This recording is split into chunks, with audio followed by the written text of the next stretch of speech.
የተሰጣቸው እንደ ሥርዓታቸውና እንደ ሕጋቸው አይተው ይሄ በእስራኤል ዘንድ ለኛ መደምደሚያ ሊሆን አይችልም ብለው የጣሉ እግዚአብሔር ደግሞ የማዕዘን ራስ አድርጎ የላከ ጌታ ይባላል። አሜን። ድንጋይን የሚነካው ሐናጺም ነው፣ የሚመርጠው ሐናጺ ነው አይደል?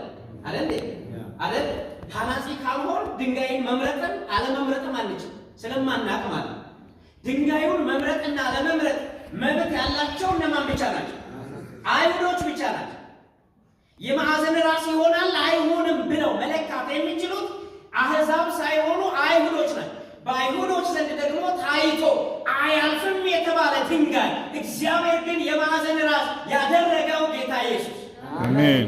እና በዚህ በኢየሱስ ደግሞ ሕያዋን ድንጋዮች ነን መቅደስ ለመሆን የተመረጥን መሆናችን እንዴት የሚገርም እግዚአብሔር ይባላል። አሜን። እነሱ የጣሉት እግዚአብሔር ደግሞ የማዕዘን ራስ ያደረገው፣ እነሱ የናቁት እግዚአብሔር መጋጠሚያ ያደረገው። ይሄ መጋጠሚያ ደግሞ የተጣለውን እኛን ለኮረት እንኳን አይጠቅሙም የተባለውን አሕዛብን በራሱ ጥሪ ወደ መቅደሱ ያመጣል ጌታ ነው። ስለዚህ ኢየሱስ ነው እንግዲህ የምንነጋገረው። አሜን። ብንጋደል ብንዋጋ ዋጋ ብንከፍልም ለዚህ ኢየሱስ ነው። ስለዚህ ይሄንን ኢየሱስን ደግሞ በክብር እናመልከዋለን። ጌታ የተባረከ ይሁን። አንድ የእግዚአብሔር ቃል